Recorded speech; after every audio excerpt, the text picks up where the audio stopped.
Just forward of the salon area is the V-berth. It has a section that can be taken out. Right now I have it in because I like to sleep on the full-size. It's almost a queen-size mattress. There's two shelves where I keep my clothes. There's a hatch right here. It has a screen that you can pull out. Up here,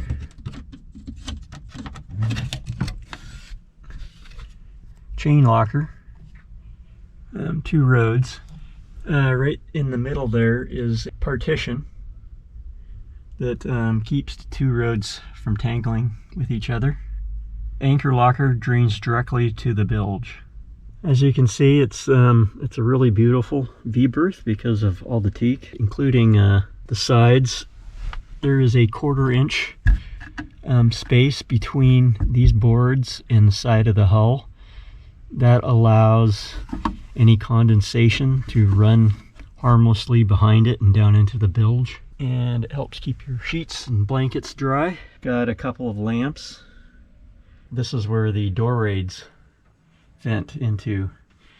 And each door raid has its own screen to help keep the bugs out. And there's also plugs, so you can plug it up if it's, for instance, if it's winter time and you're trying to keep it warm in here. Here we have the starboard settee. Serves as a sea berth. There's a well for your feet. It's not quite long enough. And it's plenty long enough with counting that. It's like well over 6 feet. Got shelves. All teak. Solid brass port lights.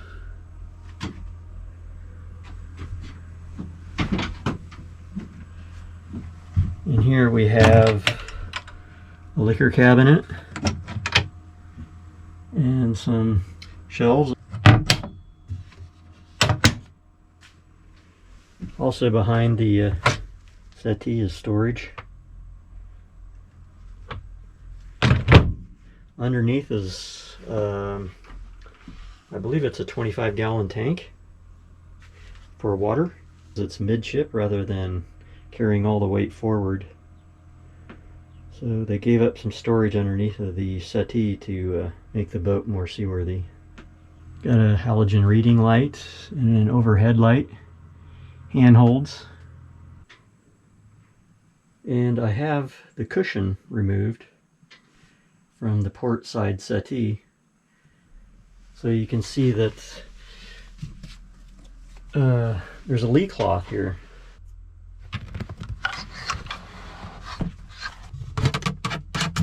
Is another storage space. I plan on storing food in these spaces. And behind these things is chain plate connections that go through the deck. They are joined to a knee that is fiberglass to the side of the hull. They're not directly connected to the hull itself, which is a good thing because it's more of a natural connection that better disperses the force. Sturdy, stout port lights with screens, and the chains here will hold open the port light. There's some storage here behind the cushions. That's where I keep my tools. So that slides out and gives you more room, more width. Here's the water tank, and you'll notice they did a really smart thing. Shannon Yachts did. Look how good a condition it is. It's 41 years old and looks almost brand new. And that's because they kept it away from the side of the hull. Water, if there's deck leaks, condensation, it's all gonna run harmlessly past the tank and not collect water on top of it, which is the source of almost all leaks. Moving back, we have a foot locker. Here we have a cozy cabin heater made by Force 10.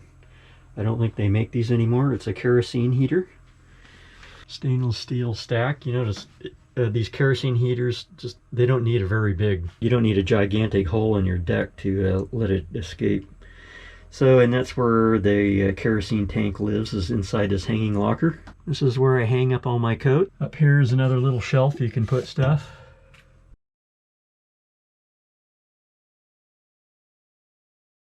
Big deep sink. Hot and cold running water. It's got your pan storage. Food storage there. A couple of shelves. That's where I store most of my dishes. It's got a brand new Force 10 oven. It works pretty good. It's a Force 10 double burner propane. This is a ice box. I did a conversion on it. Dometic evaporator and compressor, and it's air cooled back in the lazarette. And it has a side benefit of actually drying out the engine space, because it keeps the air circulating back there. I've got a temperature gauge, so I know what the temperature is in there. Just right below the oven here is where I keep my silverware. Here's the oven. It works really good. I make a lot of pizza in there. Propane on and off from inside. You got some storage below the sink. Nice overhead light there. In there. An old battery monitor. Couple of bilge pumps. Hour gauge, I've just replaced that.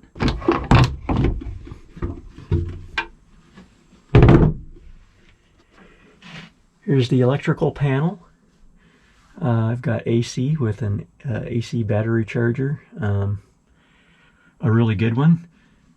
And I've got DC panel right there, and right along there at the bottom. I've got a few other things around. Down here,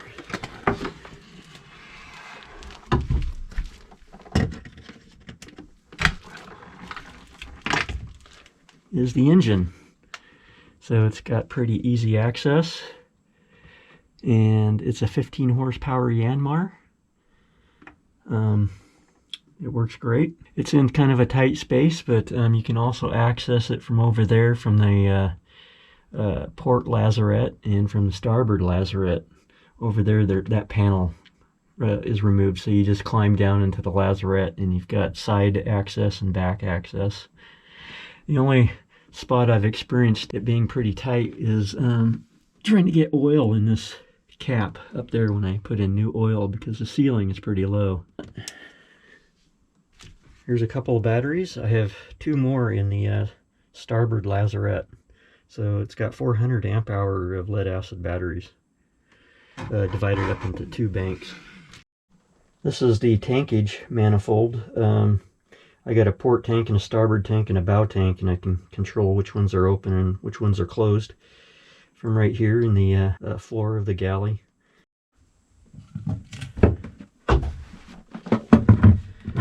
That is the bilge. Quite deep. It's like about, I don't know, it's over 3 feet, I think. And I've got three bilge pumps. The primary bilge pump, and a secondary bilge pump, and a manual bilge pump. And they all go down into a well right here. So all the water drains into this one well throughout the whole boat. Just managing the pumps, you only have to put them in one spot, and it takes care of everything. This hose right here actually goes to the shower sump. So the shower actually drains directly into this bilge, and from there the bilge pump picks it up. Got a brand new Simrad VHF, also a new VHF cable, and a VHF antenna splitter.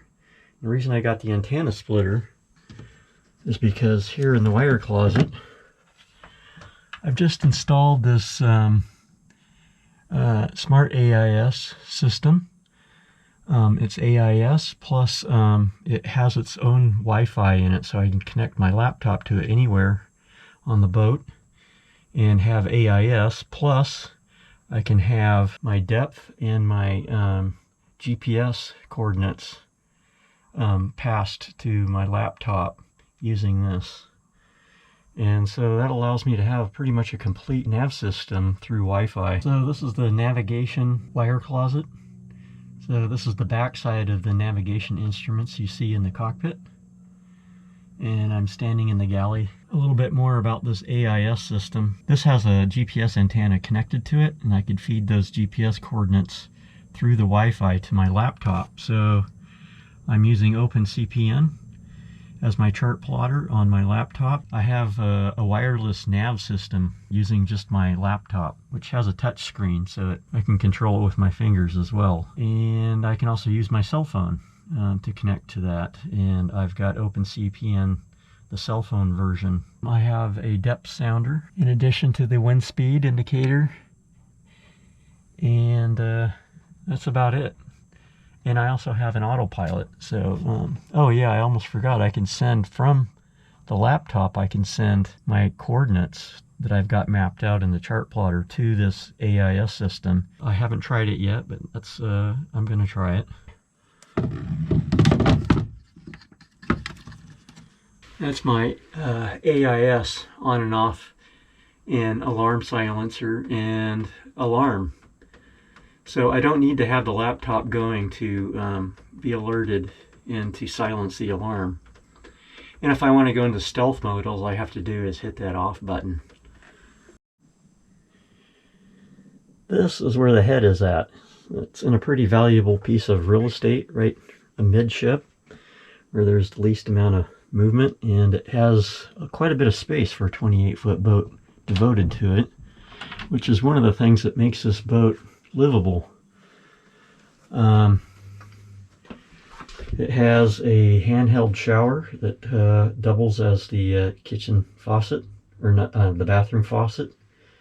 The soap dispenser has a couple of cabinets, some storage in here, and it has a little wet locker back here, like my snorkeling gear. Has a manual head, and it's fairly new, and it has a little dirty clothes hamper right there. Has some below sink storage, and it's pretty roomy for this size of boat. I've seen 42-foot boats that don't have nearly this amount of size of a head. So this is one of the things that made this small boat livable. The shower sole. There's enough room, 6'1" headroom in here.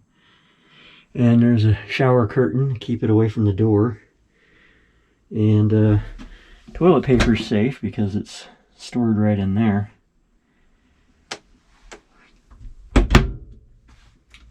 So it's been no problem to use it as a shower. Really a luxury to have hot and cold running water.